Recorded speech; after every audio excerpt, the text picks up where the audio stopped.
Oh yeah, is it Thursday already? Matt Smith is coming to Star Wars as the next big villain. The Acolyte Season 2 hopes have been brought back to life by Manny Jacinto himself, and Katee Sackhoff is talking about Bo-Katan coming back at some point in the future. Tamara Morrison's talking about coming back as Boba Fett. She's talking about coming back as Bo-Katan. The Mandalorian and Grogu movie is going to be insane, and they're keeping a bunch of secrets from us, chat. They're keeping a lot of secrets, but let's dive into all of it. What's up, everybody? How's everybody doing on this fine Thursday afternoon? This is going to be a fun one. We got to talk about the craziness that is Star Wars Starfighter, having cast multiple big villains now with Mia Goth and Matt Smith. And we got to talk about Manny Jacinto talking about the Acolyte, as per usual. It seems like that happens every single day. And if that's not enough, we have a new saga, if you will, coming to the Star Wars universe, and it will shock you as to what we're talking about here. So before we dive into any of this stuff, the Matt Smith is probably the biggest news of it all. It's a random Thursday in August, and we're getting just insane amount of Star Wars news. But before we dive into any of it, let's say hi to everybody in the chat. And I must say, we do all this stuff of like, if you guess my shirt before the stream, you get 1,000 credits. Rachel got it right. And I'm starting to think that she has a camera in my room, okay? Because she's gotten it back-to-back days, and I'm a little bit concerned. Brandon also got it right too. So we got two winners of the shirt game today, and I'm getting concerned for my well-being, but that's okay. Let's say hi to everybody in the chat, shall we? I got a bad feeling about this. Okay, WV Grad, what is up? Rachel, how we doing? Haja, what is up? Dave, what is up? Mando United in the building. Greg, what is up? Cleve Morris, how we doing? Nico, what is up? Wad of Cash, nice name. How we doing? Holly, what is up? Brandon Baker in the house. Fearless, what is up? Darth Plagueis lives, how we doing? Droopy McCool, of course, is with us today. Matt, what is up? All right, if I missed you, you know the deal. Just yell at me in the chat. Let's give everybody a nice little, Hello there. General Kenobi. Okay, WV Grad, you never got your credits for that? Pretty sure I gave it to you. Okay, so who caught it first? The Easter egg today was kind of easy. If you just noticed it, it was really easy. I think Haja caught it first. Yes. The YouTube 100K sign is upside down. I don't know. I'm running out of ideas over here. No, I'm not. I actually have a whole list of them, but that's a good one. I thought it was a nice and easy one after last time's very hard one. So I think Haja got that first. Okay. Three of us got it at the same time. Well, on my end, it says Haja first. So it says Haja first. Okay. So we got some craziness to get into here. Matt Smith is coming to Star Wars as the new villain. What that might be, is it going to be Darth Krayt? Is it going to be some sort of pirate leader or criminal world underboss type deal? Like, what is he going to play? Who's he going to be? Is this exciting? Star Wars Starfighter, the project that was only announced a couple months ago, has gained some traction, and fans have gotten a little bit more excited for this upcoming movie. So let's talk a little bit of Starfighter first. So starring Ryan Gosling, we know that. Starring Ryan Gosling, being directed by Sean Levy. I don't know if it's Levy or Levy. I've been saying Sean Levy for years now, and I just watched an interview with Ryan Reynolds and Hugh Jackman where they both called him Levy. So I don't even know anymore. But Sean Levy, whatever you want to call him, Sean is directing Starfighter, and it will start filming next month. So starting in September, this movie will begin filming, and it has a release date of May 2027, Memorial Day weekend, I do believe, of 2027. So it will be the second Star Wars movie to be released since the sequel trilogy And that's got me pretty damn excited. Every bit of news that we get when it comes to this movie gets me more and more and more excited. It's 5 years after The Rise of Skywalker. That's when it takes place on the timeline. It's supposed to be a standalone movie, just like Solo, just like Rogue One, and seemingly just like the Mandalorian and Grogu movie. It will be a standalone movie, which will hopefully lead to something else further down the line. Now, where does Matt Smith fit into all this? Well, first things first, let's start this with the poll. Let's start it with the poll. Are you excited? Or let's phrase that differently. Are you more excited for Starfighter? Starfighter? Jeez. Now that Matt Smith is attached.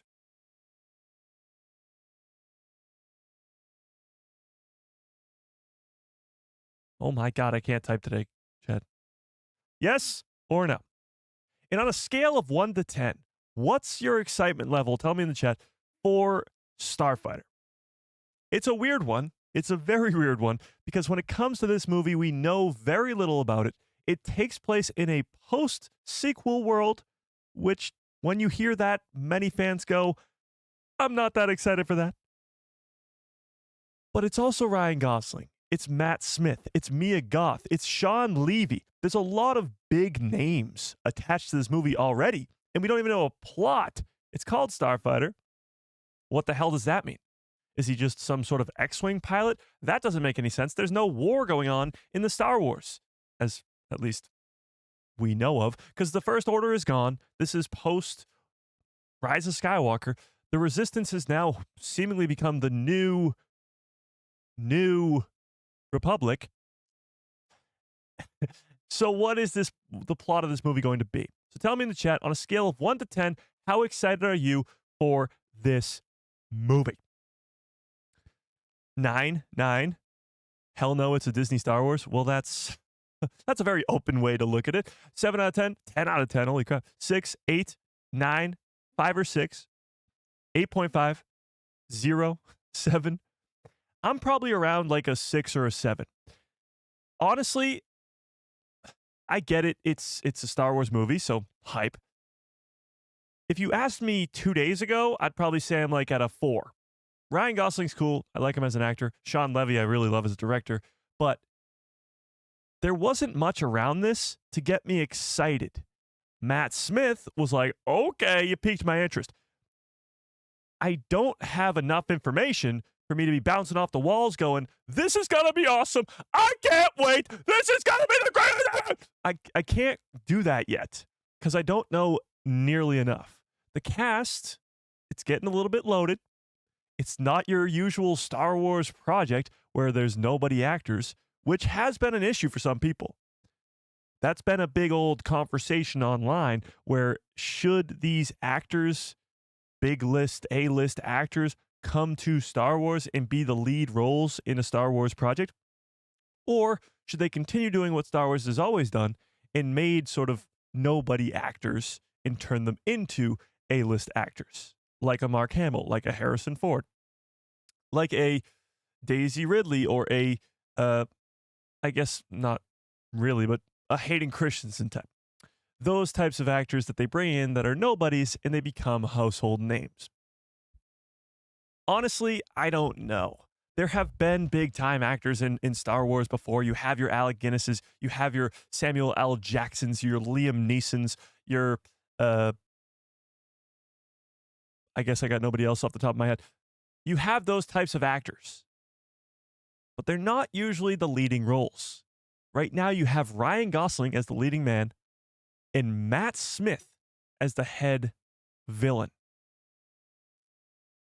Might be a concern for many people. It might be. Star Wars has always been a mix of new and established actors, not as the lead, though. That's more so what I'm saying. Not as the lead role, the leading man or woman. Yeah. Okay. But. Okay. That's better.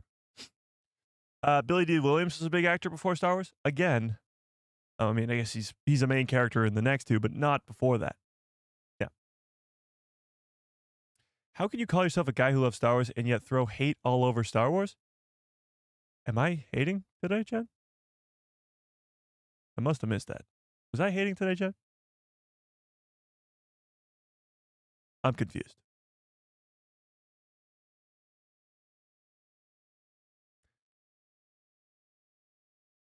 I don't think I've ever hated anything or anyone. So I think you've clicked on the wrong channel. Okay. Where was I? Let's get into the actual report of this. This is not just a rumor, ladies and gentlemen. This is an actual, real deal. Matt Smith is here. Okay? Take a look at this. Okay, this one. This is coming from Deadline. Star Wars Starfighter, Matt Smith lands villain role in the new Lucasfilm pick starring Ryan Gosling. So while we read this, tell me in the chat, who do you think he's playing? Matt Smith, this handsome fella right here on the left. Who do you think he's playing in Star Wars? A pirate? A bounty hunter? A criminal underworld crime boss? A new Sith? Darth Krayt? Who do we think he's playing? Who do we think he's playing? Tell me in the chat. Okay. So this was the report. Exclusive. After fighting battles for the House of Targaryen, which is the House of the Dragon, which is a spin-off show of Game of Thrones, Matt Smith is ready to take his next fight to the galaxy far, far away. Sources tell Deadline that the House of the Dragon Star, House of the Dragon, it is the Dragon, okay. House of the Dragon Star is on board to join Ryan Gosling in Lucasfilm's Star Wars Starfighter. Mia Goth is also on board with Sean Levy's directing the pick. And Jonathan Troper, penning the script. So, at least a month ago by now, we got the news that Mia Goth would be a villain in this upcoming Star Wars Starfighter movie. So it comes to many people's surprise that Matt Smith is also going to be playing the villain of this movie. So what is going on here? What is happening? Multiple villains is not usually something you see in Star Wars. I mean, yes, you have Vader and Palpatine, but for the most part, A New Hope, it's Vader. Empire Strikes Back, it's Vader. I guess you could argue that it's both Vader and Palpatine in Return of the Jedi, and Palpatine is pulling the strings throughout the entire prequel trilogy, but really, it's Darth Maul in Episode 1. In Episode 2, it's Count Dooku. In Episode 3, I guess you have a bunch of different bad guys there. You got Dooku and Grievous and Palpatine, but that's, I guess, a different thing. So it's usually just one bad guy. This is two, like a 1 in 1A type category here. What is going on? The only theory that I have that makes any sense at all would be Darth Krayt and Darth Talon. I don't know if they're going to go so bold as to give us two Sith Lords in a Starfighter movie about Ryan Gosling. I really don't know. That sounds too good to be true. Sounds too crazy. But tell me in the chat, who might he be playing? Oh my God, just imagine Matt Smith in an Imperial uniform. Well, that's the problem. He won't be. Unless this is some sort of First Order remnant, like we see the remnant of the Empire in the Mandoverse, but I don't think so. I don't think they would do that where we're just going to get a remnant of the First Order now. They seem to have died with Palpatine. That's just me. That's just me. Krayt and Talon. Krayt and Talon would be amazing. So if you don't know who I'm talking about, let's give a brief background here. Darth Krayt. Here, I'll pull up a picture. Darth Krayt. We've talked about this a million times, but I'll do it one more time. Here, this is the perfect picture. So right here you have Darth Krayt and Darth Talon. I mean, I just want to see this. If we're being completely honest, I just want to see this. Darth Krayt in all of his armor. It'd be so badass. It almost looks like the Game of Thrones throne, the Iron Throne. It's called the Iron Throne? The Iron Throne, right? Sure. It kind of looks like that on the back, but I just want to see that. And then this is Darth Talon to his right. The story, and I've said it a million times, Asherad Het was a Jedi who survived Order 66. He goes to Tatooine to go back to be a Tusken Raider. He starts killing moisture farmers. He sets his sight on Luke Skywalker and Uncle Owen in the Lars homestead. And Obi-Wan Kenobi says, we can't do that. I'm going to protect these guys. They have a cool lightsaber duel. Asherad Het loses, leaves the planet, goes to Korriban. I think now in canon it's called Moraban. But either way, goes to the Sith planet of Moraban, learns to become a Sith Lord, trains in the dark side of the Force for years and years and years, and comes back creating his own Sith Order with Darth Talon at his side and many other Sith with him. That is the story as it's told.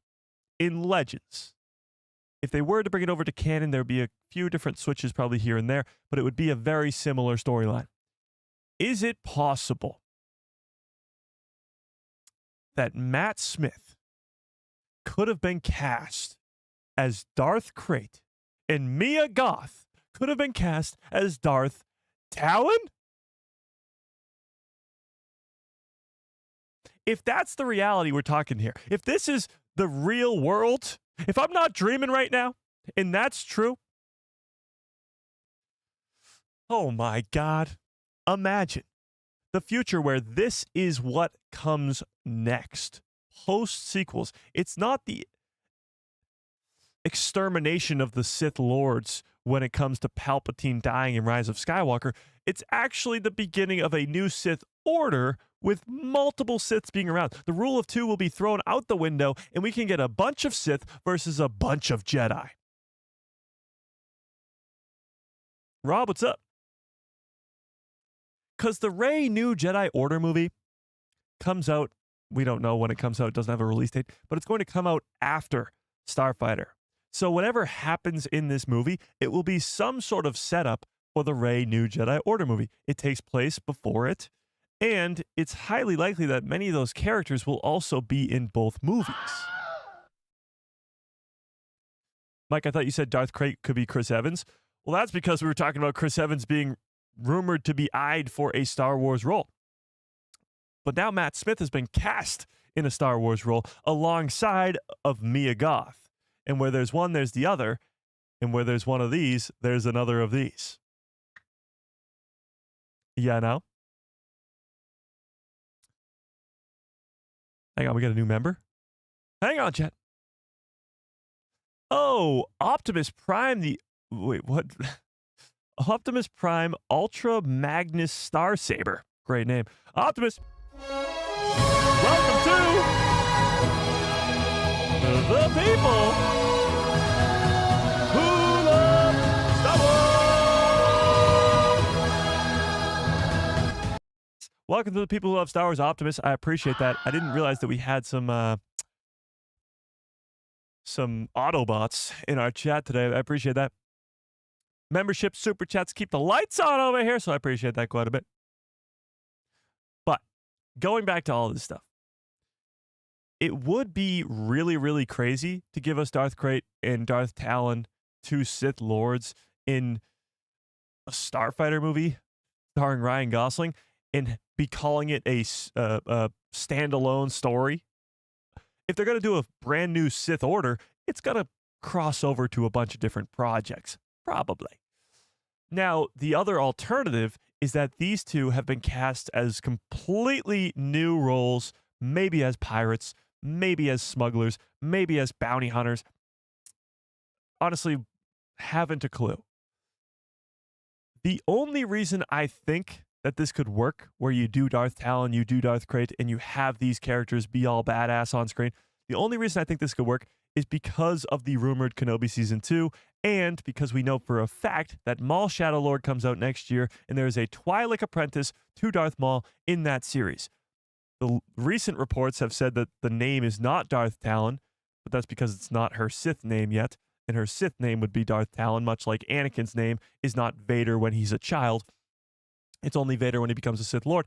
So it's highly likely that Talon will be established in the Maul series next year.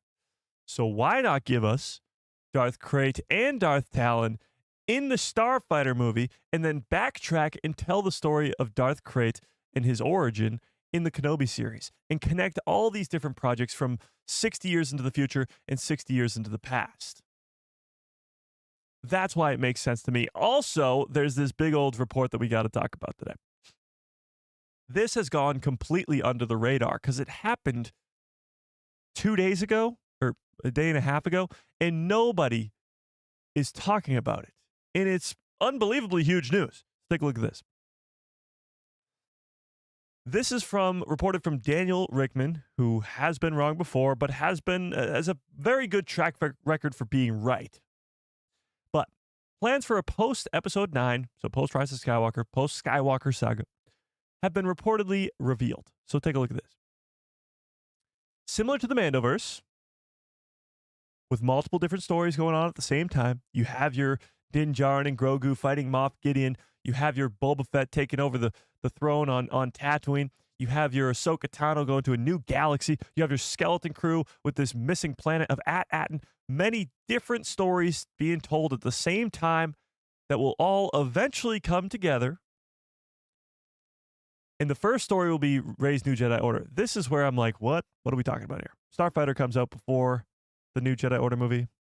So I don't know what they're talking about here. But it's also building towards a culminating event that brings back old characters. And by old characters, we're not talking about Anakin or even Luke for that matter. We're talking sequel characters. We're talking Finn, Rey, Poe, etc. So it sounds like what we have moving forward in the Star Wars timeline, or in the future of the real world, we're going to have two different sagas, for lack of a better word, going on at the same time. The Mandoverse and this post-sequel world. You'll have other things going on. You'll have your Maul series. You'll have your Dawn of the Jedi. And eventually, I think we will make it to the Old Republic. But right now, for the foreseeable future of Star Wars content, you're going to have two different things going on at the same time. A Mandoverse saga and a post-sequel trilogy saga. With this happening with a Rey movie, a Starfighter movie, a Simon Kinberg trilogy, probably a couple shows to go along with that too. And you have the Mandoverse, a Mandalorian and Grogu movie, Ahsoka Season 2, a Dave Filoni, hopefully heir to the Empire movie. And that ends up being a trilogy too. It seems, and those both go at the same time, because the Mandalorian and Grogu movie comes out next year. The following year is Starfighter. The following year is probably going to be another Mando movie. The following year will be the Rey movie, and so on and so on. These two things will be happening at the exact same time in two different time periods in the Star Wars galaxy. Sounds pretty great to me. It almost feels like, because the sequel trilogy, which is very divisive to say the least, it seems like they have a plan to execute these two different things at the same time, having two very different creative minds working on two different, very, very different places in the Star Wars timeline. This is the reason I think that Matt Smith could be playing Darth Krayt. Hear me out. They need a overarching big bad guy.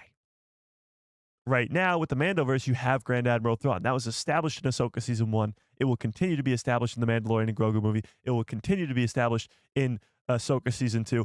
And Thrawn is your guy. He's the new big bad.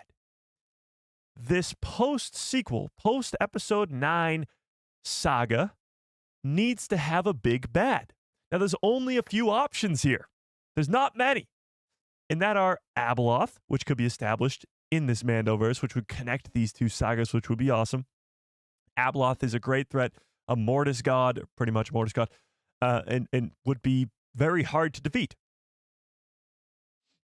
There is really only one other option that I see, at least from Legends, because there could be a brand new character, but I don't know if they'll go down that route. I think Legends would be a more likely opportunity here.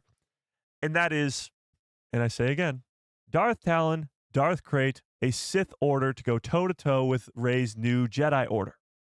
Boom, boom. Tell me what you think in the chat. Who do you think will be the overarching villain, the main bad guy, the big blue meanie, the Thrawn of this post-sequel saga? Tell me in the chat. Tell me in the chat. And while you do, I missed the super chat here. Hang on. Darth Plagueis lives with a very generous $5 holla. I appreciate that quite a bit. Super chats, memberships keep the lights on over here. Says, I would give my kidney. Hang on. I would give my kidney for the Acolyte season 2. That's a little extreme. Okay. Yep. I don't know what to tell you. This is where the fun begins. I mean, it is Darth Plagueis saying that, so take that with a grain of salt, I suppose. But that's commitment right there. We'll talk about Acolyte Season 2 once we get through this Matt Smith and Starfighter stuff, but I appreciate that. And P.S., Matt Smith as a Sith would be fire. Yeah. I mean, just look at the guy, okay? Just look at him. Matt Smith. Oops, that's not what I meant to do. Matt Smith.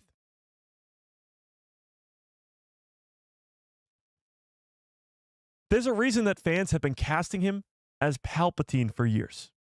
So many Star Wars fans have wanted this guy to play a young Palpatine. Now, that's probably not going to happen unless they do somehow Palpatine returns again,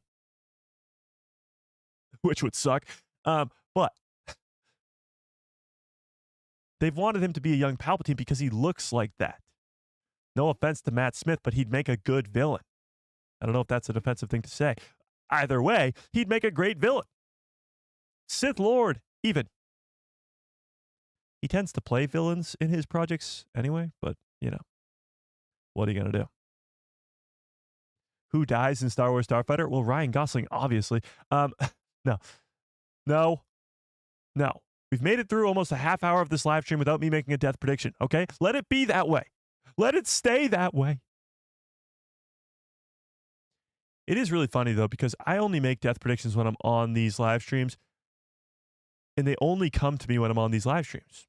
Like, I'm not coming into a live stream going, oh, I totally think this person's going to die. It only just pops into my head when you guys are around. Maybe you're the problem, chat. Maybe it's you. You're the problem. All I ask from Disney with these projects is cohesion, a clear plan, clear vision, and clear start, middle, and ending. I like the sequel trilogy, but the change of vision between 3 films is very apparent. I completely agree. Sequel trilogy has a lot of great stuff. I love The Force Awakens. I can even watch the other 2 movies and enjoy myself.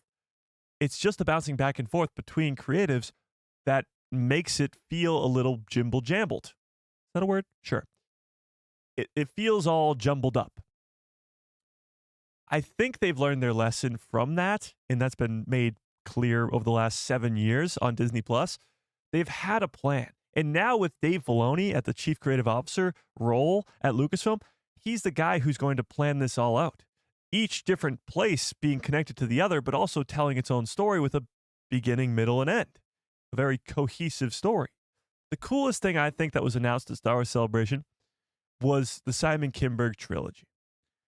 First and foremost, there is no push for this trilogy to come out as soon as possible and be rushed for no reason. And that's a really good thing to see. But also, you got to look at it like this. Simon Kinberg has already worked on Star Wars. He co-created one of the greatest Star Wars projects of all time. And it's one guy writing an entire trilogy. So it's going to be the view or the idea of one person, and hopefully a writer's room, but even still, throughout the course of an entire trilogy. You look at the High Republic. The High Republic books, although they don't sell great, they are a cohesive plan from the very beginning. They had the best writers that they had on hand sit down and write an entire story. 3 phases, by the way, of an entire story that spans across hundreds of years of the High Republic books. And they planned it out from start to finish, gave it a beginning, middle, and end, and it's a great story. From what I've read, which is only phase 1, it is a great story, establishing brand new characters and telling a brand new threat in the galaxy and telling a great story from start to finish. That's got to be the way they go about this just from here on out. And I think that's what we're seeing here, especially with the Mandoverse, but even in this post-sequel world. Getting people to come on like a Matt Smith. I got news for you, Chet. In Hollywood, of course, money talks. You're not going to get a actor like Matt Smith or Ryan Gosling without paying him a pretty penny. However, these actors have their pick at roles now. They don't have to sign on for this if it's not a good story. So the fact that you have people like Ryan Gosling, like Matt Smith, like Mia Goth signing on for this project means that the idea for this project must be pretty damn good. It's the same thing we talk about with John Boyega. He's going to come back when he reads the script and goes, this is awesome. And so for us as fans, if we see that John Boyega is coming back to Star Wars, we must know that the idea there is really, really good. Yeah. I can see Matt Smith wearing an Imperial officer hat. Well, that's a problem. Yeah.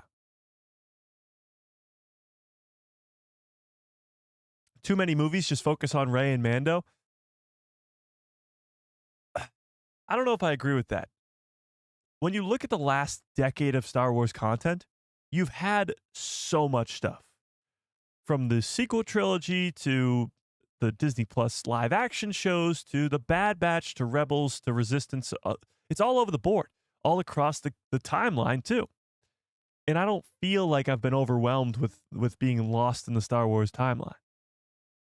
Maybe some people do, but I don't feel that. So yes, you should focus on main characters like Din Djarin, like Rey, moving forward, but you also want to expand the timeline. Dawn of the Jedi, can't wait. Matt Smith in a dark cloak with yellow eyes and a red lightsaber. I mean, imagine that.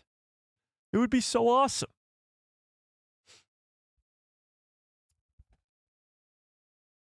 A young Palpatine as Matt Smith? Well, that would be the dream, but it doesn't seem that they're going that way. It does not seem like they're going that way. He could be a live-action Hondo Ohnaka? I don't see that. I do not see that. No. He could play a Sith vampire? Oh my god. It's Morbin time. No, definitely not. Has anybody seen Morbius in the chat? I never saw it. We need Hondo. I agree that we need Hondo Ohnaka. I just don't think that Matt Smith should play him. Yeah.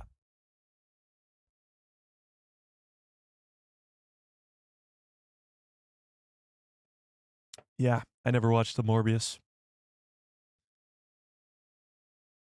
I have sadly not. That's okay. You saw it? It was awful? Oh, that's good. Will the phone booth make a cameo? Oh, I don't know. What the hell just happened? The screen just go black, chat? What was that? Who did that? Morbius equals pure cinema? Okay. Incorrect. Okay. But it's not just Morbius that Matt Smith has been in. His most recent thing being House of the Dragon and people loving that. I've not tapped into House of the Dragon either. I know. I'm slacking. Doctor Who, of course, yes. Yeah. Who's paying for the electricity over there? I guess we're not getting enough super chats and memberships over here because the lights are turning off. Yeah. Okay. But I do want to read this article that comicbook.com wrote about bringing over Matt Smith and what his role might be. So let's take a look at this before we move on past this. Star Wars cutting the sequels plan for Palpatine looks even better now. So Palpatine returned in The Rise of Skywalker, but somehow things could have been worse for that story. After the backlash of The Last Jedi, Lucasfilm entered fan service mode to end the Skywalker saga. J.J. Abrams returned to the franchise and brought the Sith Lord with him. Darth Sidious, that is. Revealing how he he had continued to influence galaxy events in Ben Solo's life despite his apparent death in Return of the Jedi. It was also revealed that Rey is Palpatine's granddaughter. Is she, though? And her father is a failed clone of the Emperor. That's not really a granddaughter, if you ask me. Failed clone. Daughter. Whatever. That's besides the point. Those were just some decisions that led to The Rise of Skywalker being negatively received, as it's 51% on Rotten Tomatoes, and it remains the most recent new Star Wars movie to hit the theaters. This is going to change in the next couple of years, first with the Mandalorian and Grogu movie in 2026, and then followed by Star Wars Starfighter, that's now going to be starring Matt Smith, Mia Goth, and Ryan Gosling in 2027. And the future plans only highlight how Palpatine's return could have been more damaging. Most recently, it was reported that Matt Smith will be the villain of Starfighter, meaning he would get to face off with Ryan Gosling's new hero. However, that wouldn't have been possible if other plans for Palpatine had happened. So this is the rumors that we were talking about at the beginning of this live stream. Matt Smith was rumored to play Palpatine in The Rise of Skywalker. Matt Smith's casting in The Rise of Skywalker was first reported by Deadline, the same report that's happening now. Same people that are reporting it. Back in August of 2018, leading to one of the most mysterious parts of the Star Wars sequel trilogy. Matt Smith's casting was never officially confirmed by Lucasfilm, but he was added to the casting list on Disney's UK website in April of 2019 before being removed just a month later. That's weird. Rumors at the time claimed that Matt Smith would play Palpatine in the final duel with Rey and Kylo. The actor initially denied his involvement, but in subsequent years confirmed that he would have played a transformative part. Interesting. And played coy when asked if he indeed was supposed to play a younger Palpatine. This is kind of interesting. Maybe they're talking about here that when Palpatine takes the sort of Force essence from Rey and Kylo, he would have went back to his younger self, and looked like a young version of Palpatine played by Matt Smith. Honestly, I kind of would have liked that, because then you could bring in Matt Smith to play a young Palpatine in a young Palpatine story, in a prequel story. That would be wild. Okay, but continuing. Some reports suggested that Matt Smith would have been a character whose body was simply a host vessel for Palpatine. Okay, so he could have just been a younger version clone of Palpatine. Other theories included that Palpatine's being de-aged by the powers, such as when he used the Force to drain Rey and Kylo. Whatever, that's more so what I was saying. He would just look like Matt Smith when he takes the power from Rey and Kylo. Whatever the specifics, it seems pretty likely that the former Doctor Who star was set to play some sort of version of Palpatine in The Rise of Skywalker before plans changed and he was cut from the movie. So here's why they say that the younger Palpatine would have been a mistake. It's difficult to fix Emperor Palpatine in The Rise of Skywalker. I disagree with that. I think the return of Palpatine has already been fixed to a degree, and it will continue to be over the course of the next coming years. But Project Necromancer being in the Bad Batch and in The Mandalorian and all that, there's already more of an explanation to how Palpatine did survive the events of Return of the Jedi and how he ended up returning via Exegol. But because a big part of the problem in his emergence in the movie, with no direct setup from The Force Awakens or The Last Jedi, when it comes to Matt Smith's role, as great as an actor as he is, it's hard to imagine a younger version of Palpatine making things any better. Now that I do agree with. I don't think Matt Smith being in Rise would have made it any better than it is. It would be kind of cool to get a young version of Palpatine, like a really young version of Palpatine. But I don't think it would have made the movie better by any means. If the Emperor had to return, then it would be right for Ian McDiarmid, of course, to reprise the role, which at least offers a sense of tying together the entire Skywalker saga. From beginning to end, Palpatine is always in the background, pulling the strings and being the villain, from the prequels to the originals to the sequels, tying it all together. Albeit, that was an idea better in theory than its execution. and honors just how iconic he was in his part over the decades. Adding Smith as Palpatine into the mix, either alongside or instead of Ian McDiarmid, which they definitely shouldn't have done, would have just made things even more convoluted and been yet another controversial element to the movie. So, here's why Starfighter makes it even better that Matt Smith never played Palpatine. So here's Matt Smith, by the way, in House of the Dragon. He always just looks like a villain to me. I don't know what it is, but he looks like a villain. I don't know if he'll ever play a hero. And maybe he plays a hero in House of the Dragon and I just don't know. But I don't know. Smith has shown, as he's shown in projects like House of the Dragon, last night in Soho. Never seen that. And in a way, The Crown excels at characters with a dark side, playing the villain, as it seems to be. He has a resting villain face, kind of. Kind of. He excels at characters with the dark side, which should mean he's perfect for the next Star Wars villain. Now, do you guys think that he will play the overarching villain, the Thrawn of this world? The Thrawn of a post-sequel world? Do you think he will be the guy who spans across multiple movies? He's going to be the villain of the Starfighter movie and the Rey movie and beyond? Or do you think he's just going to be one and done Starfighter? Maybe he's defeated. Maybe he's killed off. What do you think? Do you think they just brought over Matt Smith to play a one and done villain? Or is he going to stick around for a while?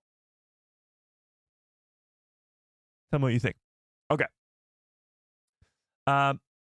He's shown he can be chilling and rageful, yet there's always a complexity to them as well.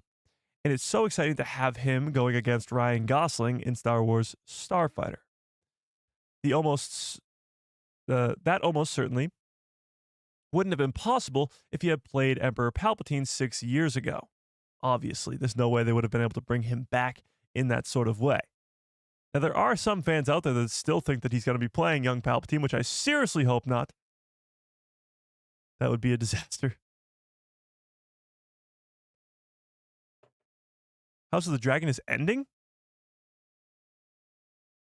Is it? It's only going to be 3 seasons? Huh.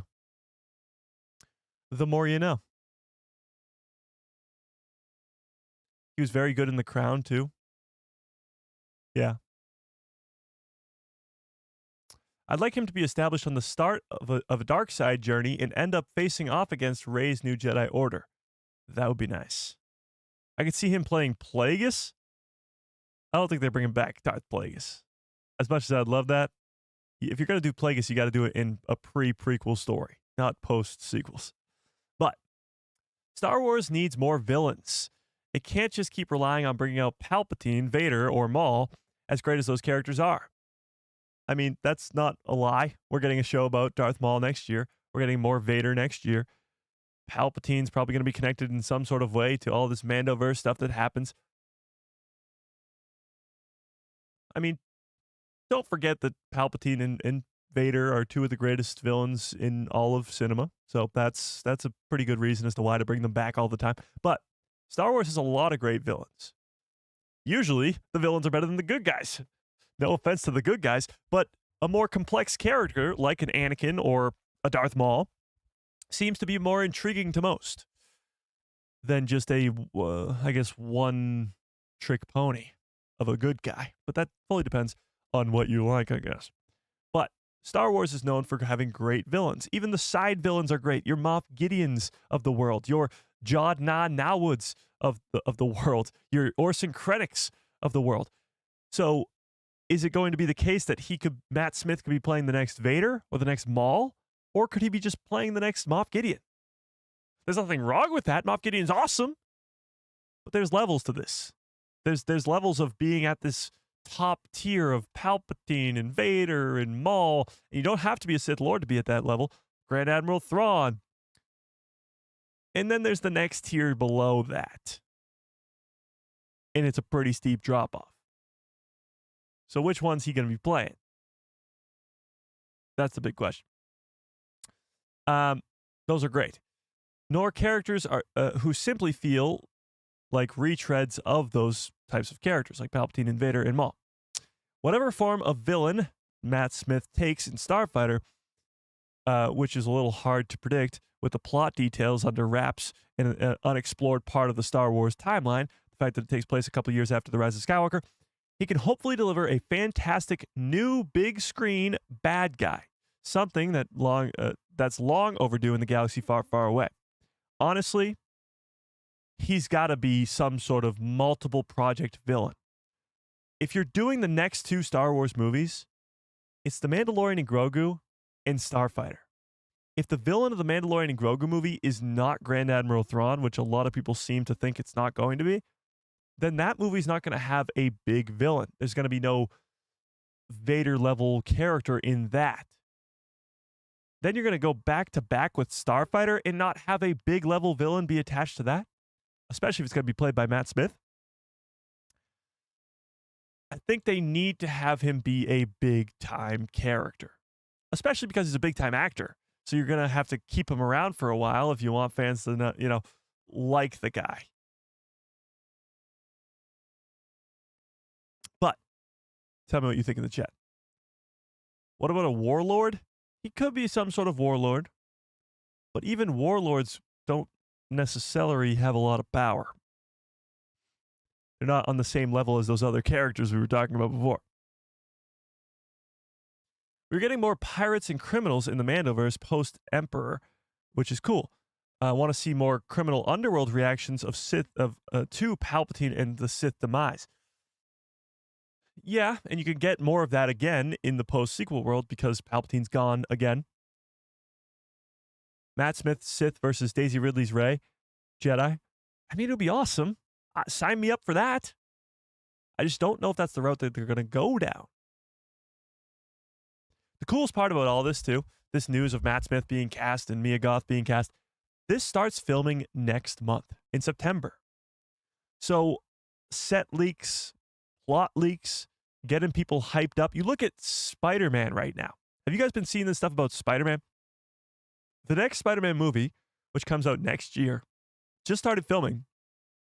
And they are doing all this promotional stuff, posting like Tom Holland in the suit, him swinging down the street, like doing all this cool stuff, reporting that the Hulk will be in it and Punisher will be in it and what's-his-face is coming back as the Scorpion. They got to do that with Star Wars too. Not reveal the entire movie, not just tell us the whole plot, but give us bits and pieces like Matt Smith. They could have kept this a secret. They could have not told us that Matt Smith was going to be in this movie, but they did because they know that this movie needs a lot of hype. Although it's got Ryan Gosling attached to it, it still needs all the help that it can get because it's not attached to any legacy characters. As far as we're aware, it's not. But it's Star Wars Starfighter. Nobody knows what that is. So they need to give us a little bit of stuff to get us hyped up for this movie. And I think over the next couple months, when they start filming, we can get a little bit of plot details, we can get a little set leaks, and actually figure out what's going on. If somebody's wielding a lightsaber on set, I think we'll know about that. Because Star Wars Starfighter doesn't really sound like it would have some lightsabers. So that would be pretty cool too. Yeah. He should play the son from the Mortis trilogy. Well, the son is long dead. So that would be a problem. But I like where your head's at. Has anybody played Battlefield 6 yet? No. Still waiting for Battlefront 3. No. The beta did start today and it looks pretty awesome, but I have not played it yet. Yeah. I guess he played Doctor Who, so I think that's a good guy. I mean, yeah. Yeah, the Spider-Man hype is going crazy right now. Yeah, it is. But that's purposeful by Marvel to do that. If they want the hype for Starfighter to grow, they'll really just have to give us something big.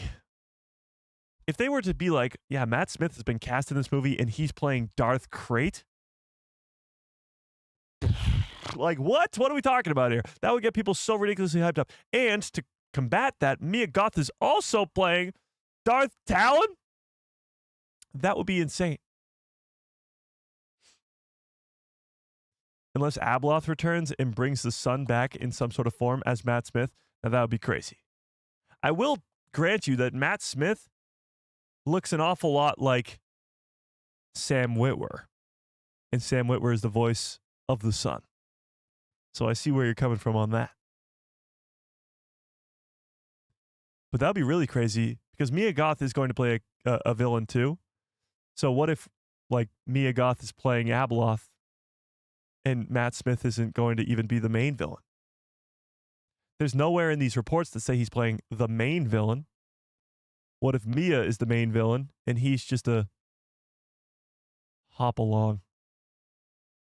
He's a right-hand man. That'd be kind of cool. Did Droopy McCool just say a surprise to be sure, but a welcome one? What the hell's going on here? This is where the fun begins. Okay. Yeah. Matt and Mia both have the no eyebrows look. What do you mean? Mia Goth. Ah, I see what you mean. Yeah, kind of.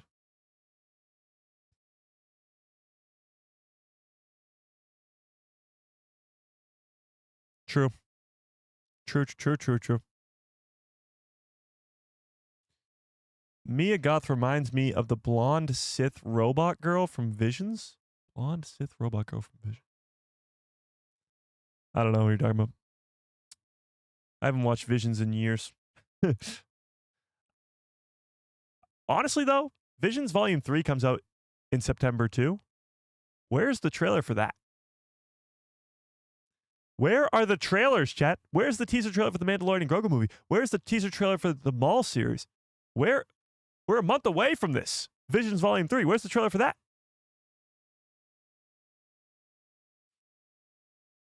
Strange. Strange, chat. Strange.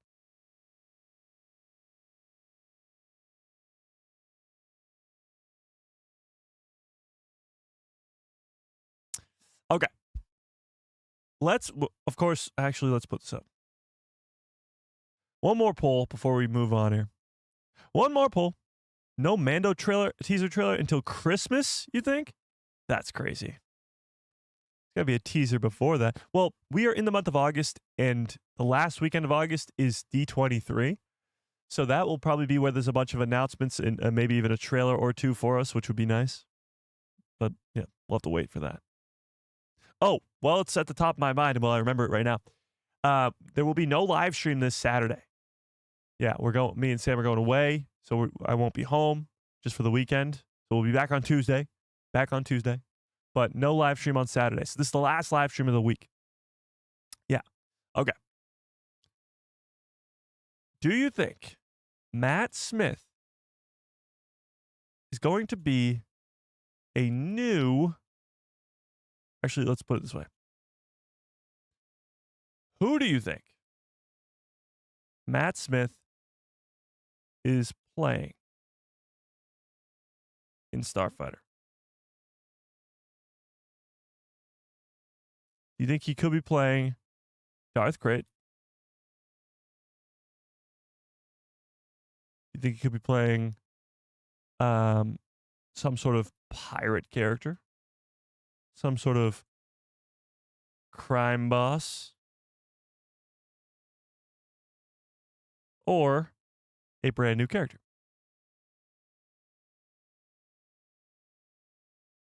What do you think?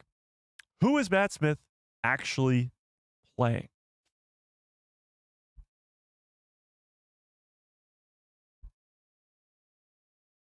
I just ruined your life? Oh my God.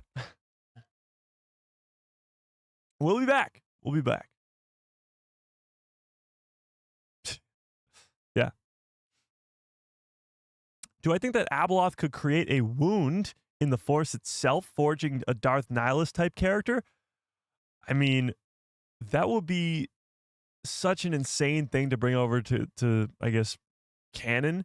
Like that, Abeloth in general is going to be an insane thing to bring over to canon because her abilities are beyond anything we've really seen. I guess we've seen the Mortis gods in the Clone Wars, but we barely scratch the surface of how powerful they are. Like when you're watching the Clone Wars and the father grabs Anakin's lightsaber blade and just throws it back into his lightsaber, you're like, what the hell's going on here? Because that's nothing you've ever seen before. I think we're getting a lot of that when we get Abeloth. Yeah. But could she wound the Force itself to create some sort of being like Darth Nihilus? That would be insane. Yeah. Ahsoka deserves a movie treatment? Well, I kind of disagree with that. I like the TV shows because you have more room to explore stuff, and then allowing those to lead into movies works very well too. Like The Mandalorian. You establish The Mandalorian, you tell great stories. He has an entire backstory now on television, and then you move him to the big screen and tell a bigger, more overarching story. Yeah.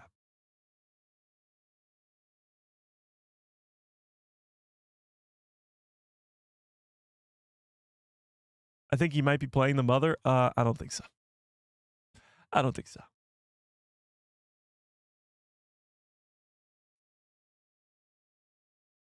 Wow, 63% of you think he's playing a new character. I don't know about that. I guess we'll have to wait and see. Fearless, your profile picture is that Matt Smith as a Sith Lord? That's awesome. That's so awesome. That's so cool. Who got the Easter egg? It was I Haja. Yeah. Okay. But with that, I'm going to leave that poll up there for a little bit. Let's move on slightly. We'll come back to the Matt Smith of it all. But let's move on. So before we even get to the Acolyte stuff, I want to talk about this. This crossed my desk this morning. Take a look at this. This is coming from Katee Sackhoff. Oops, that's not good. Katee Sackhoff and Emily Swallow. Oops. Hey, girl. As they are going to be at a convention together. And of course, Emily Swallow voices the Armorer in The Mandalorian, and Katee Sackhoff plays Bo-Katan in both live action and in animation. So take a look at this. Take a look at this.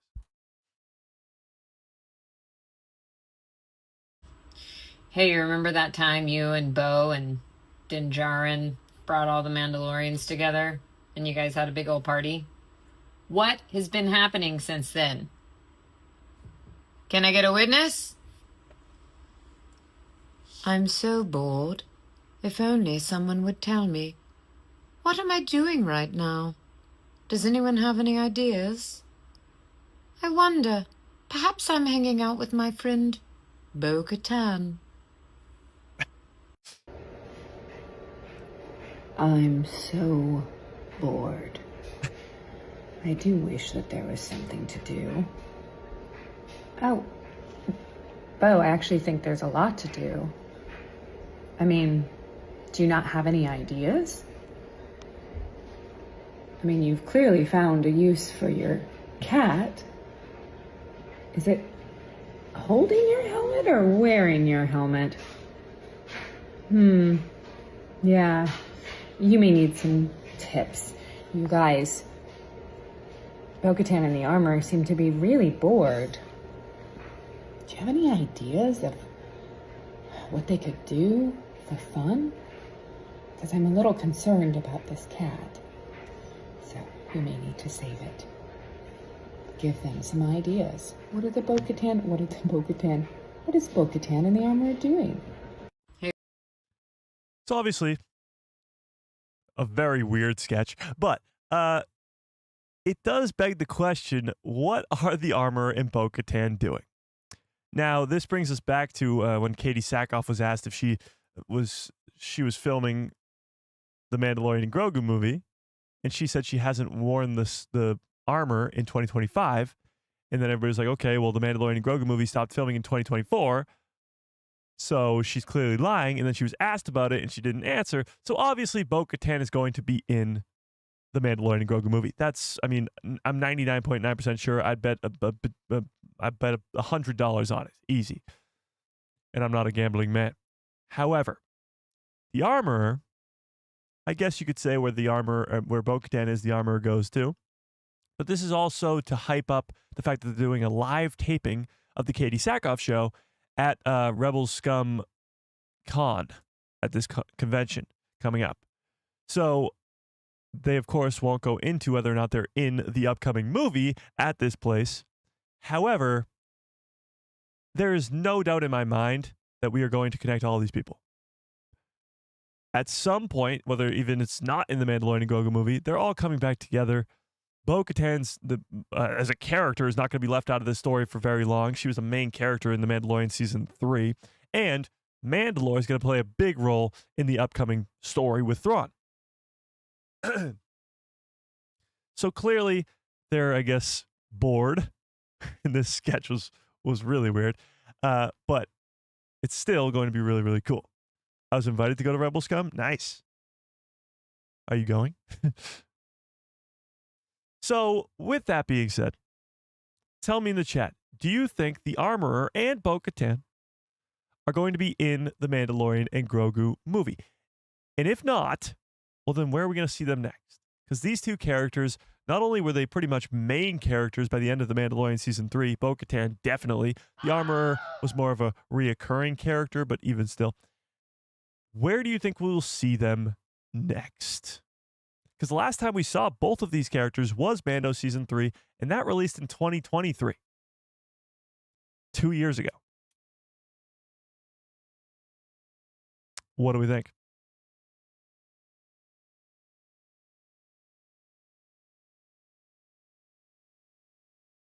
I Hodge with the very generous $2 holla says, bored Katan. Nice. And you owe me my impression. Oh, yeah, I forgot about your impression at the end of the last live stream, didn't I? I'll get on that. You got to remind me at the end of the stream. Yeah. Definitely she'll be in it. There'll be two of the Mandalorian and Grogu. Wait. There'll be two of the Mandalorian and Grogu cameos, but there won't be a ton more. Yeah, I don't think it's going to be a full cameo fest, but it's a Mandalorian movie. Got a feeling that Bo-Katan might just be there.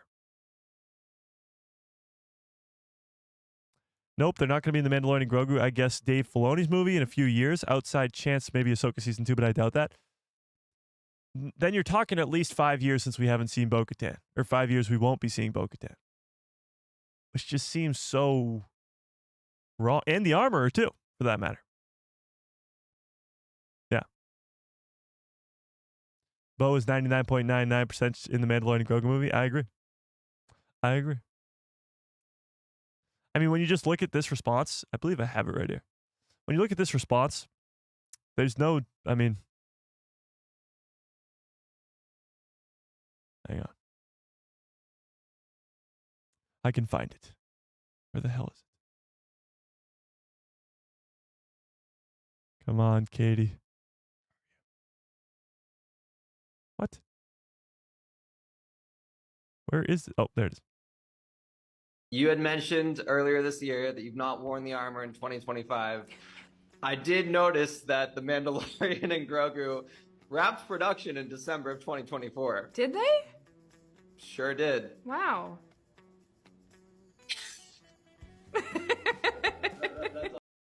I mean,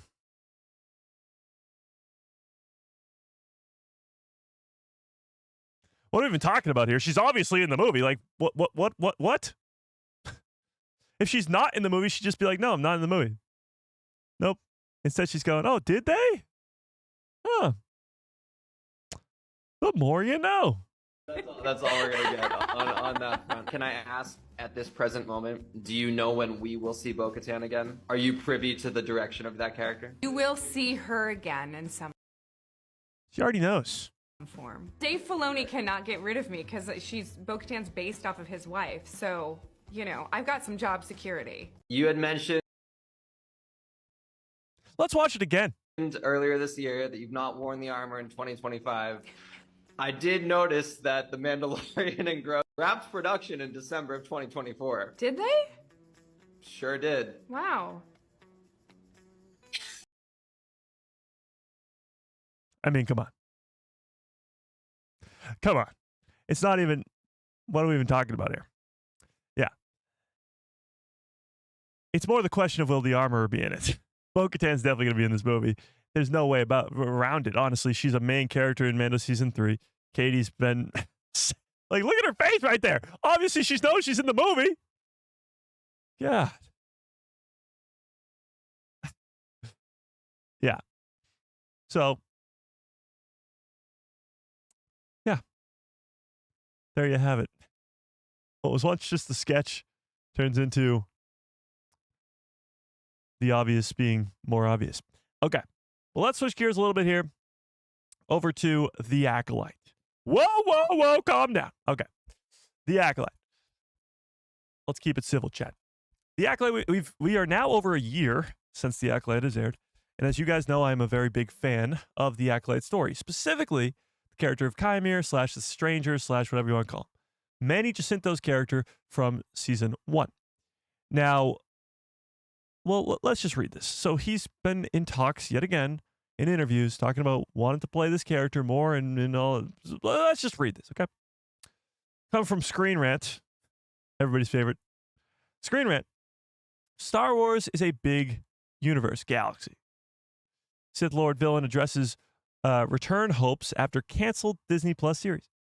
Star Wars The Acolytes, Manny Jacinto has expressed hope for a return to his Sith Lord villain, the Stranger, despite the Disney Plus show's cancellation. Released in 2024, The Acolyte followed former Jedi Padawan Osha Anisea, played by Amanda Seyfried, and Jedi Master Soul on a quest for the truth after Osha is accused of killing a Jedi Master. That would be Master Indara. Leslie Headland's The Acolyte ran for only 8 episodes, marking the first of Star Wars' TV shows to be canceled after 1 season, because the other shows that only have 1 season, like The Book of Boba Fett or Skeleton Crew or Kenobi, those haven't been canceled for a 2nd season. They just haven't received one yet. But, unfortunately, The Acolyte's cancellation was due to low viewership and production costs, as well as the divisive reaction from Star Wars fans, with the show receiving a 19% on Rotten Tomatoes after a review bombing. It came into the premiere after nobody having even seen the show yet at a 13%. Despite the show's fate, in a recent interview with comicbook.com, The Acolyte's Manny Jacinto revealed sorry. Can we get some good cups full of orders in the chat, please? I'm losing my voice today, and I was losing it on Tuesday, and I don't know what's going on. Okay. The Acolyte's Manny Jacinto revealed that he would love for his character, the assuming smuggler Qimir, who is actually a Sith Lord behind the killings, to return. Speaking of the Stranger's comeback, Manny Jacinto stated this: "I'd love to run it back. I love that character, that franchise, that team." So, previously it was revealed that The Acolyte was planned for 3 seasons, which would have completed the story following Season 1's cliffhanger ending. However, while the show's cancellation has thwarted those plans, Jacinto went on to say this: "Star Wars is a big universe, galaxy. What have you? Sorry. But if fans want it, I'm down and I'm ready to go." Pretty much what he's saying here is it doesn't have to be called The Acolyte for them to continue this story. They don't have to call it The Acolyte Season 2, which honestly, it would be a bad idea. As much as I love The Acolyte, I see what happened with it and the conversations online and the civil war that happened amongst the Star Wars fandom. I see that. I'm not blind. I saw that happen. I witnessed that. So if they were to bring these characters back to continue the story, they could call it The Stranger. They could call it Plagueis. They could call it whatever they want to continue this story. But The Acolyte Season 2 sounds like it may still never happen. Yeah. But Manny Jacinto is pretty much saying that. Star Wars is a big-ass universe. If the fans want it, they can do it.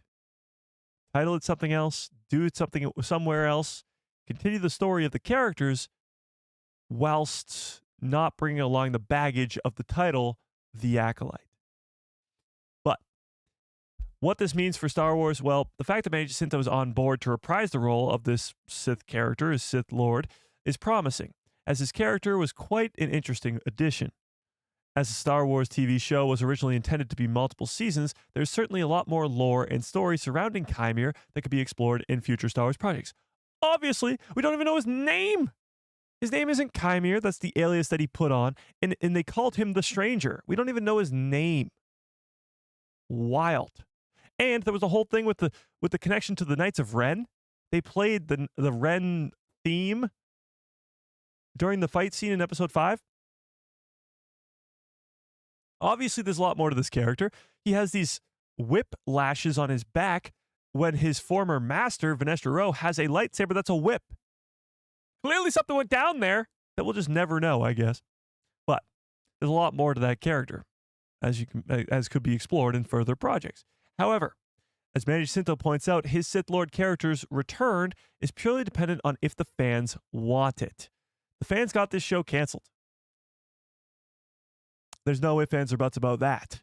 Viewership numbers, shows have got way less views and got a season 2. Andor, specifically. In the high budget, again, point the finger at Andor. Cost over $500 million to make. So, it's really if the fans want it. Unfortunately, though, the Acolyte's negative reception caused division within the Star Wars fan base, with many shunning the show. Therefore, it doesn't look likely that Manny Jacinto's Qimir will reappear because many fans simply aren't interested, as shown by the Acolyte's low viewership. So, the problem with this being, Manny Jacinto is not going to be getting any younger. I believe Derek, shout out to Derek, on last night's show on Star Wars Jedi podcast, said that he was 37. Hang on, let's look it up. How old is Manny Jacinto?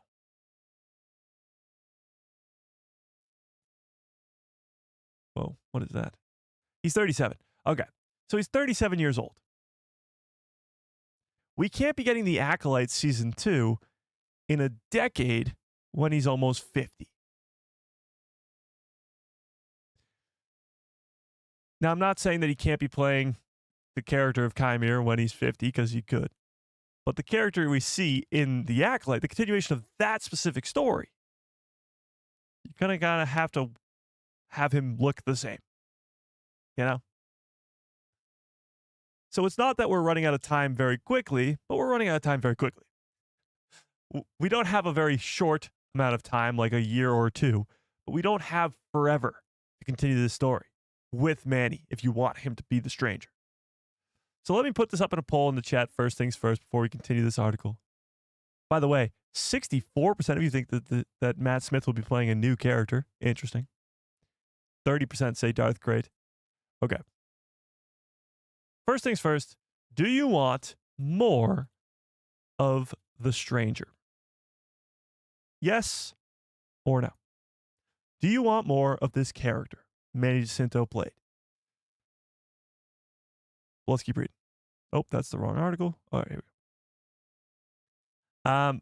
Due to the low viewership, our take on the Stranger and the potential return. The Acolyte provided a new story from the end of the High Republic, a previously unexplored era of Star Wars, 100 years before The Phantom Menace.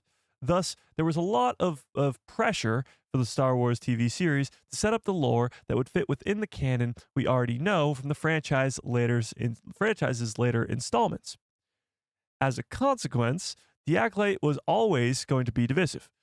That being said, The Stranger is one of the most compelling parts of this TV series. I say again, that being said, The Stranger, Qimir, is still one of the most compelling parts of this TV series.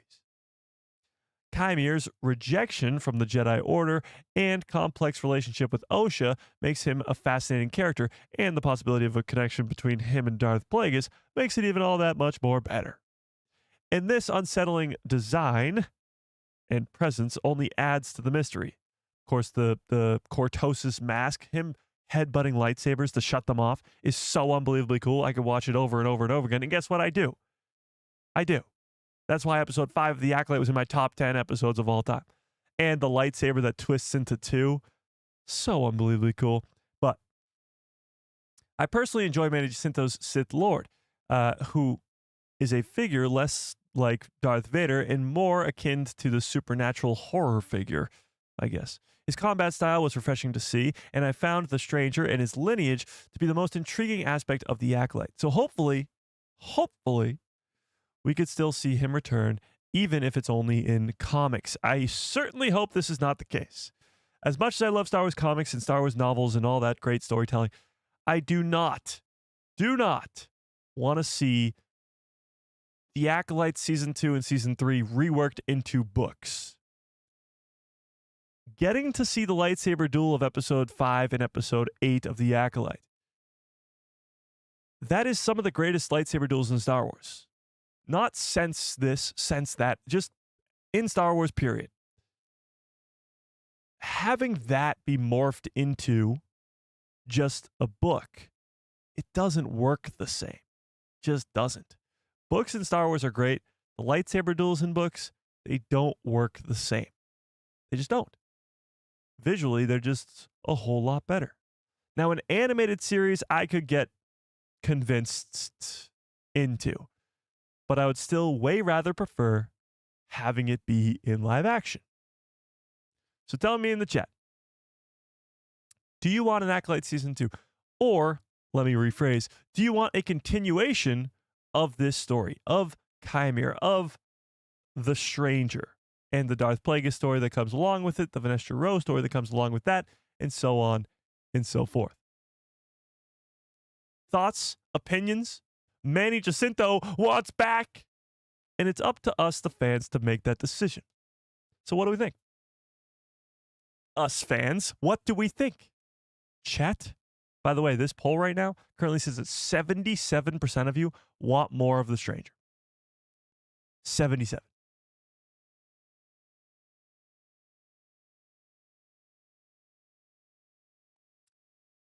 The lightsaber duels in The Acolyte were the best in Star Wars. They're definitely some of the best. I wouldn't say they're better than Anakin versus Obi-Wan on Mustafar, but they're of the same level of that. Like, that fight of Anakin and Obi-Wan is all the way up here, and Episode 5 of The Acolyte is like right down here below it. Yeah.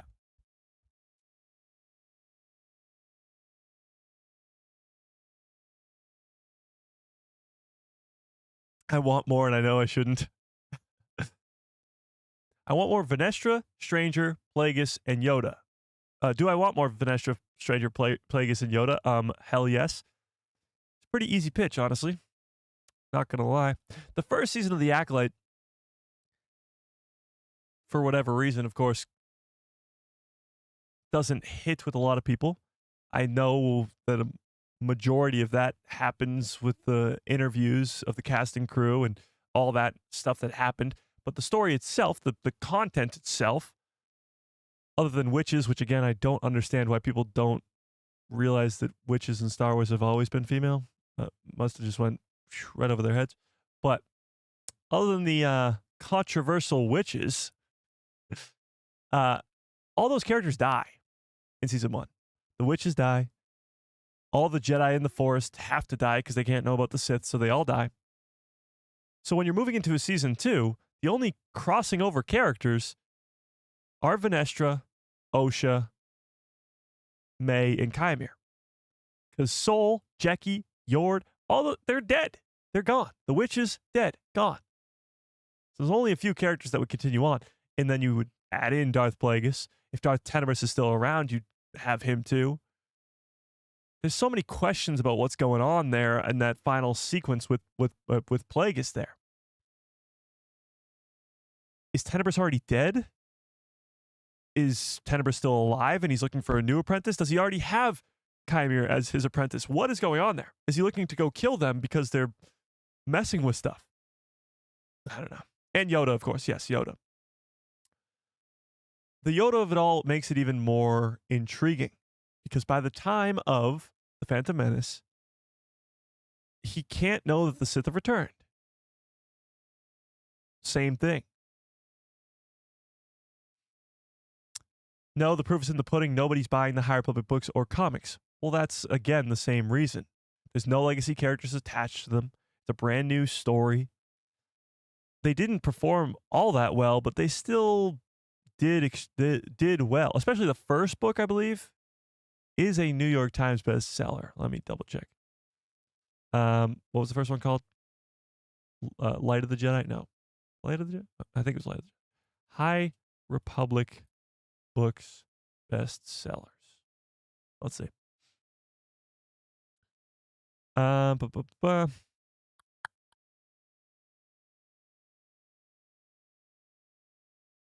don't really know what to look up to get this to pop up. New York Times bestseller. Light of the Jedi, The Rising Storm. Several books within the High Republic series have been achieved of the New York Times bestseller list. Light of the Jedi, Rising Storm, Falling Star, Out of Shadows, and Eye of Darkness. Okay, so 1, 2, 3, 4. 1, 2, 3, 4, 5. Huh. Okay. I did not know that. But I guess they performed better than I thought.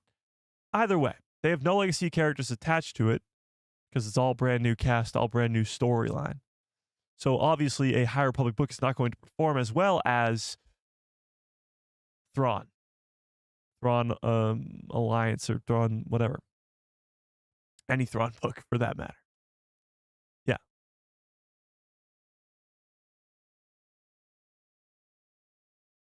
%. Again, the review bombing.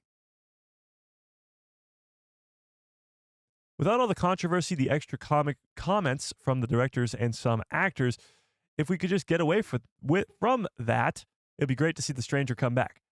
Yeah, I think the only way it would work is if they were to... Leslie Headland could still be attached, and I think it could still work, but they'd have to have somebody else be in control.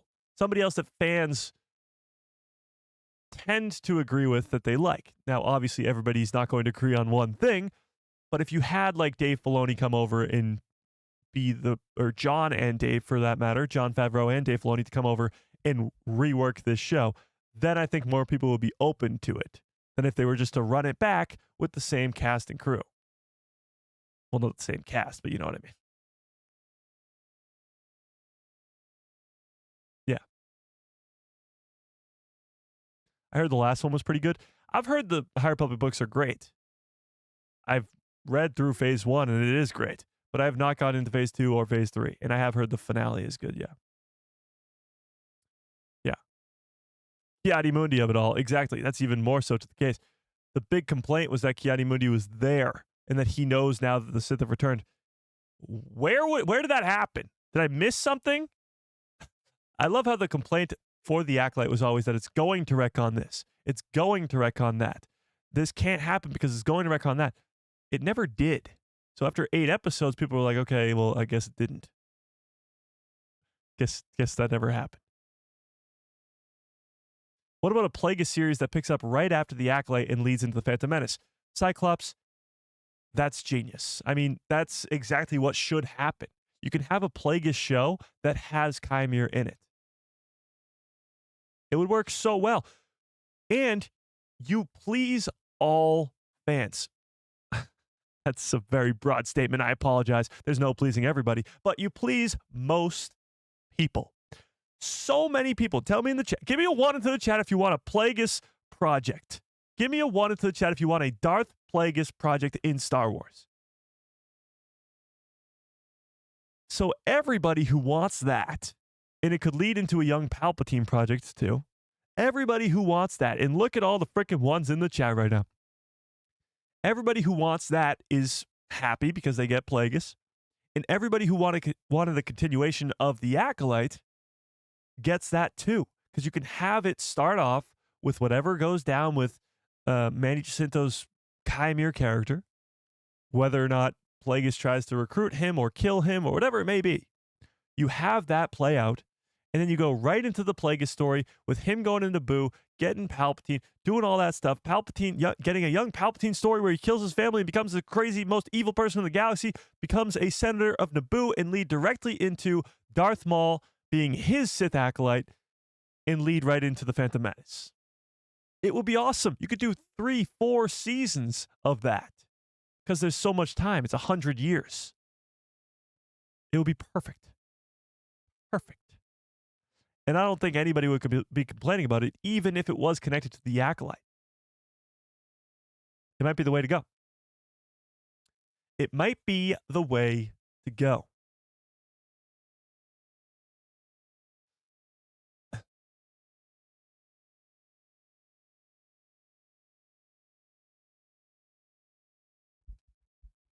We still have non-canon stories with that Yoda knew about the rule of two, and no Jedi really know that the Sith still exist in any capacity. True. That is interesting. Well, Darth Bane was putting in the rule of two. It's not known in canon, at least, whether or not the Jedi knew about that. They don't know that the rule of two exists. But obviously they do, because in the Phantom Menace, always two there are, no more, no less. But what did we kill? The master or the apprentice? Yeah, so how did they know about the rule of two? I don't know. Maybe that will be explained in this Plagueis show or Acolyte Season 2 show or whatever it is. Yeah. It is something that needs to be explained. No, Palpatine returns again. Will be returning as a youngling. A young, horrible, horrible, evil being. Yeah.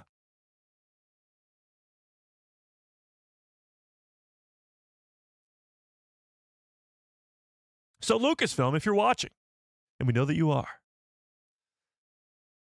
as much as I'd love an Acolyte Season 2, I agree that it's probably not the best idea. Give us a Plagueis show. Continue the story of the Acolyte through a Plagueis storyline. Finish off the Qimir character in any way, shape, or form. Maybe he's the new apprentice to Plagueis, but then Plagueis finds Palpatine, and then Palpatine has to kill Qimir. If we got a young Palpatine versus Qimir showdown, one-on-one, winner takes it all, that would be awesome. But that's just me spitballing here. So Plagueis show, 2-3 seasons. Give us the end of the Acolyte. Give us a transfer over to Palpatine. Give us young Palpatine. Give us a young Darth Maul, and then lead right into the Phantom Menace. Sound like a plan? Write that down, write that down, write that down. A trilogy of movies would work better to do the Plagueis novel. I mean, I don't think they do movies. Honestly, as I mentioned earlier, you have more time to tell a story on the small screen, on the TV screen. Because 8 episodes of a Disney Plus show with all about 45 minutes per episode, or if we're lucky, all about an hour, but let's say they're all about 45 minutes, then you're talking about 6-ish hours, give or take. God damn.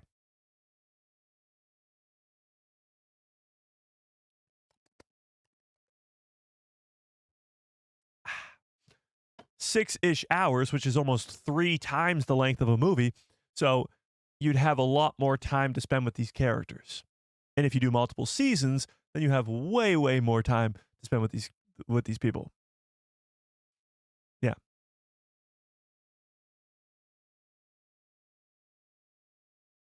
A young Palpatine in new story would spark so many memes about Palpatine returning. Yeah, it would. It would, but it would be for a good reason. You know? No, they would lose millions and millions of dollars in fans. What? Telling a Darth Plagueis and young Palpatine show they'd lose millions of dollars? Mithrandir, what's up? Says they're not going to touch that era ever again in live action. The numbers are not worthy. Interesting.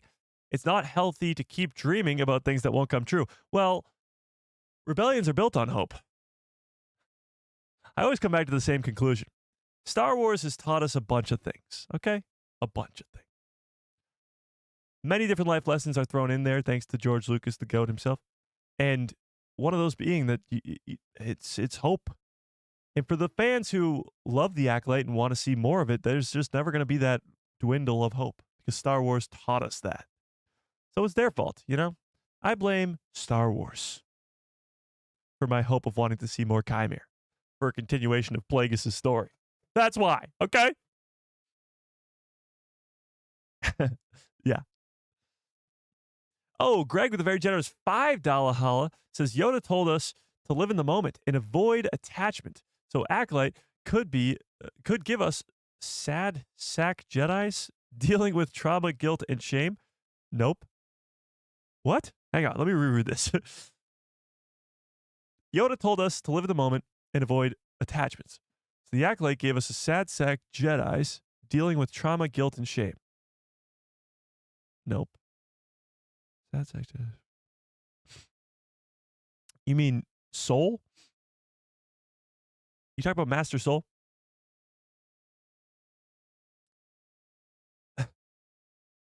Mattuine, nice name. What's up? How we doing? Well, Master Soul being that sad sack, that's such a crazy way to describe him, of trauma, guilt, and shame is why he ends up the way that he does. Dead. Choked out to death by his former Padawan who turned to a Sith Lord because of a decision that he made. And a bad one at that. Torben kills off himself. True. Torben is the same way because he's a big part of the reason that they went back there and the reason that all those witches had to die. True. Never get set on what you expect from Star Wars. You won't be right. Doing unexpected things is what keeps people interested. True. I mean, that's why we got shows like The Mandalorian and like Andor, because nobody ever thought in a million years they'd make an Andor spinoff show. Nobody. And yet they did. And yet it's really, really good. Critically acclaimed, some might say.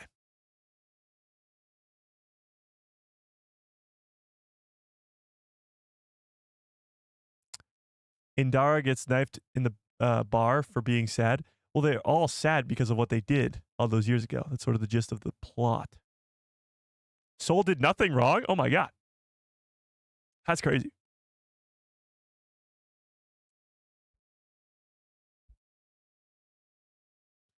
Yes, welcome to the Rebellion. Rebellions are built on hope. True story. True story. Hope came 100 years later. I loved the Acolyte too, but most of the fandom did not. True. True. What are you gonna do? Mike, look what you did / started. I didn't do nothing. It was Manny Jacinto. He said it. I didn't say nothing.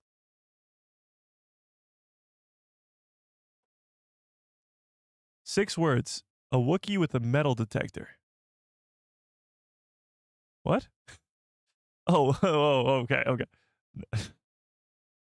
I was very confused there for a second. What about the Wookiee with the metal detector?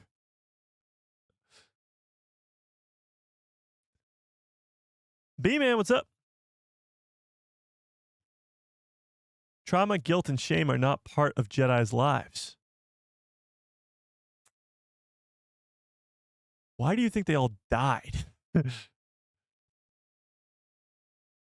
Not all of them were left with the trauma, guilt, and shame. Indara wasn't.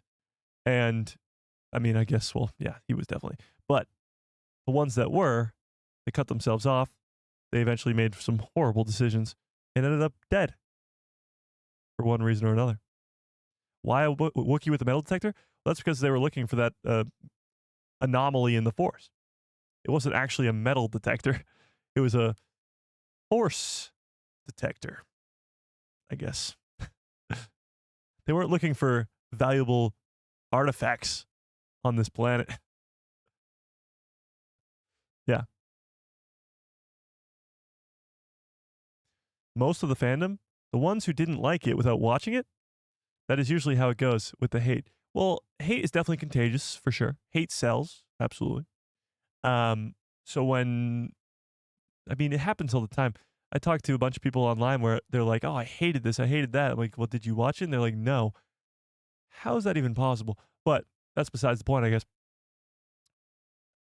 You see something have a 19% on Rotten Tomatoes in the audience score, or 13% going into the opening night. You're not even going to, first of all, you're going to go in thinking this is terrible, and you're also not even going to watch it. So why would you watch something that has a 13% on Rotten Tomatoes? That's also part of the issue. No worries, B-Man. People get busy. I appreciate you being here.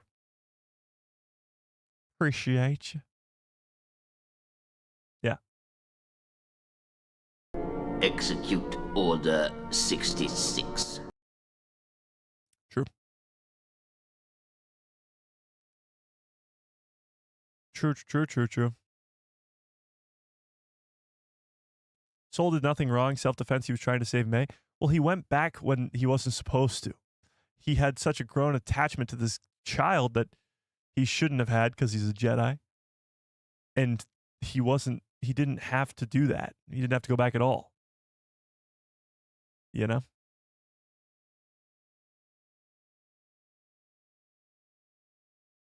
Justin, I appreciate you.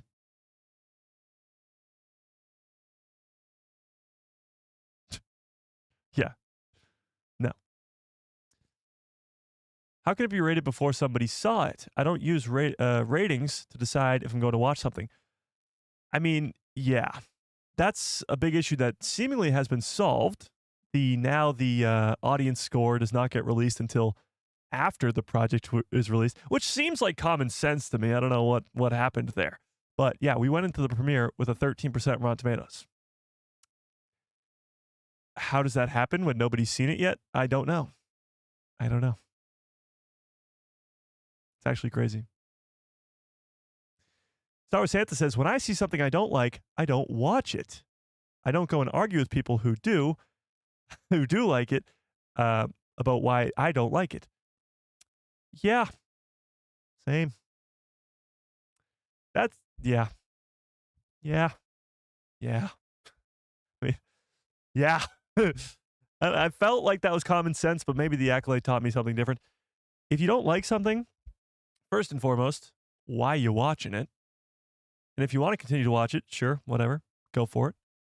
But why hate on somebody who likes it? But that's what I can't get past at all. I struggle to talk about the Acolyte, and when we do, it's either for a brief couple, I don't know, half hour on a live stream every once in a while, because I know when we talk about it, it's going to bring a lot of hate to the channel, or it's going to bring in a lot of people who are just going to hate for no reason. And if you didn't like the Acolyte, that's one thing, and we can talk about that, being civilized people and, talking about issues and issues we don't have, because that's definitely fine. But as soon as you start crapping on somebody for not liking it, that's where we sort of, I've lost you, I've lost you. What's the point? We can't just sit here and get along. We can argue about things and disagree on liking things and not liking things. Absolutely. All day long. Am I going to sit here and tell you that The Phantom Menace is my favorite movie of all time? No. Could it be yours? Yeah. Am I going to be like, you're an idiot? Phantom Menace sucks? No, because first of all, I don't think that. But second of all, why would I do that? Why? Why would I waste my time? Yeah.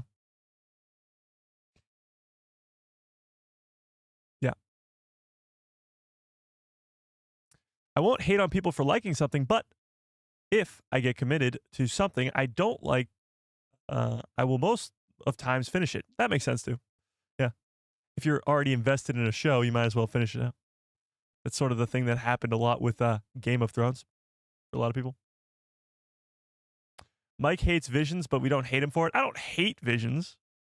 It's just not my favorite. Okay? It's not my favorite. There's certain episodes of Visions that I really like the first one of season 1 and the Ninth Jedi and the twins episode. Even in season 2, episode 2 maybe? I forget the name of it. That one's really good too. But again, if you come in here and go, Visions is my favorite thing ever, I'm not going to be like, you're an idiot! No! You can't call yourself a Star Wars fan. If you like this, you're not a Star Wars fan. That's the craziest one to me. If you like anything Disney created, you're not a Star Wars fan. What? Who made you the Star Wars gatekeeper? That's crazy. That's crazy. Officer Murdoch, what's up? Ah! Ugh. Big stretch. Okay. Yeah. And it goes the opposite direction, too. If you're somebody who sits there and goes, if you don't like the sequel trilogy, then you're not a Star Wars fan because you don't like everything Star Wars, well, then that's, again, you're part of the issue. How about you're a Star Wars fan if you like Star Wars? Whoa. Isn't that crazy? Yeah. Exactly, KG. KG says, I don't like Visions either. I'm not an anime fan either, but I'm sure there's a bunch of good stuff in there for other people, though. Exactly. Yeah. I don't like seafood, but I won't crap on people who do. Perfect. Exactly. Somehow it always comes back to food. I love food. I like pineapple on pizza. Sue me. Don't actually sue me because that would be unfortunate. If I got sued for pineapple on pizza, that would be ridiculous. Mike, have you finally seen Resistance? Yes, I did, Officer Murdoch. I watched Resistance a couple months back. And guess what? I hated it. If you like Resistance, you're an idiot. No, okay. I'm kidding. I actually had a pretty fun time watching Resistance. Once I sort of realized what it was, which is just sort of it's not really connected to the sequel trilogy at all, except for the fact that Hux shows up every once in a while and then Kylo at the end. But it's not really connected to anything. It's just sort of its own little story here. I had a blast with it. I thought it was fun. The animation style is not my favorite when it comes to Star Wars animation, but I still, what are you going to do? Pineapple on pizza, we can't be friends, LOL. I'm sorry. I don't know what to tell you. Pineapple on pizza is great. Yeah. It's fantastic. Say that again. Incorrect. Yeah. And yeah, Poe's in a lot of episodes too. Poe is in a lot of episodes as well. Yeah.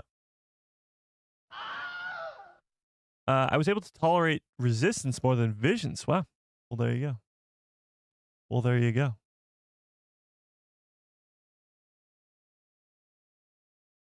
By the way, this poll has 77% of you still saying you want more of The Stranger.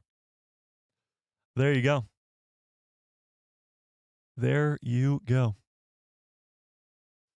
Chicago-style pizza isn't pizza.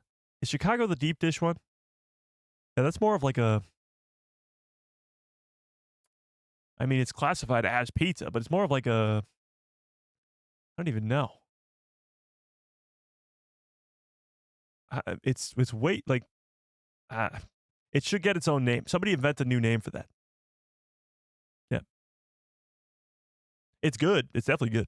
But it shouldn't be called pizza because it's not really pizza, Oh, it's the flatbread? What's the deep dish one then? Who's got the deep dish? It's like a casserole. Yeah, kind of like a casserole. Pizza pie. It is more like a pie. But I guess pizza is considered a pie. I don't even know what we're talking about anymore, chat. Why are we talking about pizzas? Hand pizza? Okay, maybe. Yeah, deep dish pan pizza. True. I thought Detroit was the deep dish. Maybe it is. You know what? I don't even know. I don't even know anymore. We're not. Deep dish is Chicago. Okay. A guy who loves pizza. I love pizza. Somehow the pizza has returned.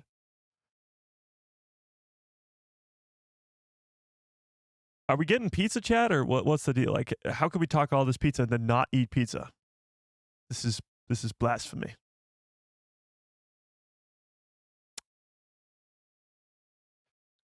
Darth Pizza? Maybe Matt Smith is playing Darth Pizza. See, it all comes back together, chat. That's how you do it. That's how you host a live show, chat. You tie it all back together. Pizza to Matt Smith. It can be done. All right. Did I miss anything? Did we talk? We talked about the Acolyte, of course.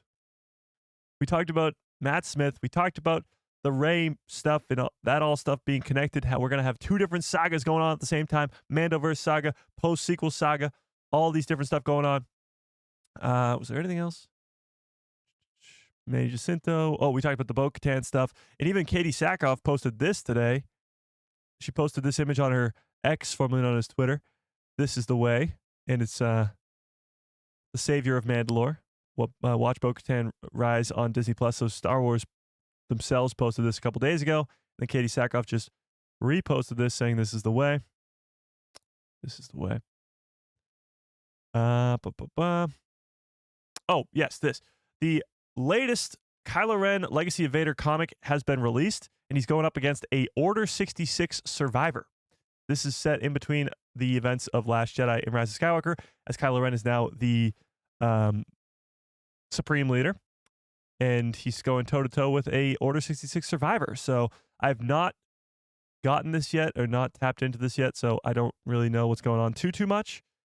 Thankfully, Jacob actually explained a lot of it to me last night on Star Wars Jedi Chat podcast, but this is pretty cool.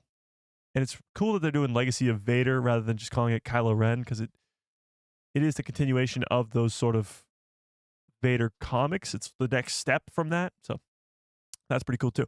But that is out now. So for those comic fans out there, there's that. That was released yesterday, I do believe. And I think that's everything, chat. At least everything I wanted to get to. So let me, let's do this first. Haja, you got the Easter egg today, so that's 1,000 credits coming your way. Boom. 1,000 credits for you. Rachel, you won the thing today too, because you have a camera in my house. It's weird, creepy, but that's okay. There it is, Rachel. 1,000 for you. Get climbing up in the world. Boom. And somebody else too, right? Brandon Baker. Brandon, where the hell's your name at? Oh, there it is. Okay. Boom, boom, and boom. Got it. Got it. Oh, and WV Grad, because I forgot about you last time. WV Grad, boom. 1,000. Got it. Okay. Smash a freaking like on this stream if you have not already. Now, sorry, the Easter egg thing only goes to the first person who guesses it, and today it was Haja. Smash a freaking like on the stream if you have not already. Hit that subscribe, hit that bell, so you get notified. I'll post a video on my pretty. Matt Smith being the new villain of Star Wars is gonna be pretty damn cool. Whether he's an overarching villain for the Rey movie and so on, only time will tell. That stuff starts filming next month, so hopefully we'll get some more information on that. Let me end this poll. By the way, still 77% of you want more of The Stranger. Hopefully, I mean, we came up with a pretty damn good idea today about the Darth Plagueis idea and having just a Plagueis show continue the Acolyte and give more Plagueis and young Palpatine for the fans who want that. It would be great.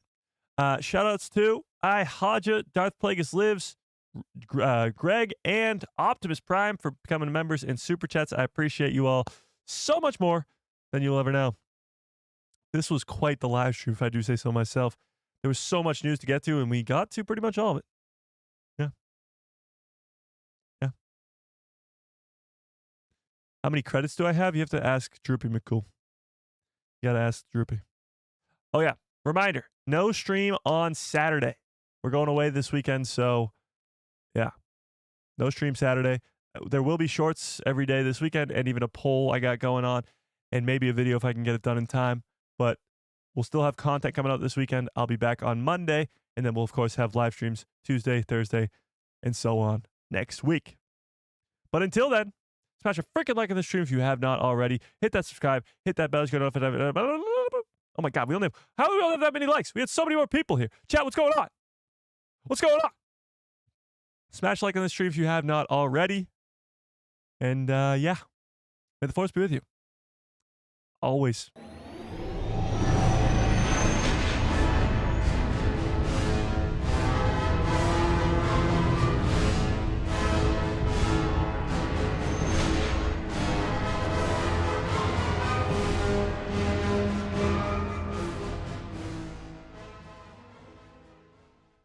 Oh, yeah. What a great stream. What a great show. You guys are the absolute best. I appreciate you all so much more than you'll ever know. Watch out for a short in about an hour-ish. Watch out for that.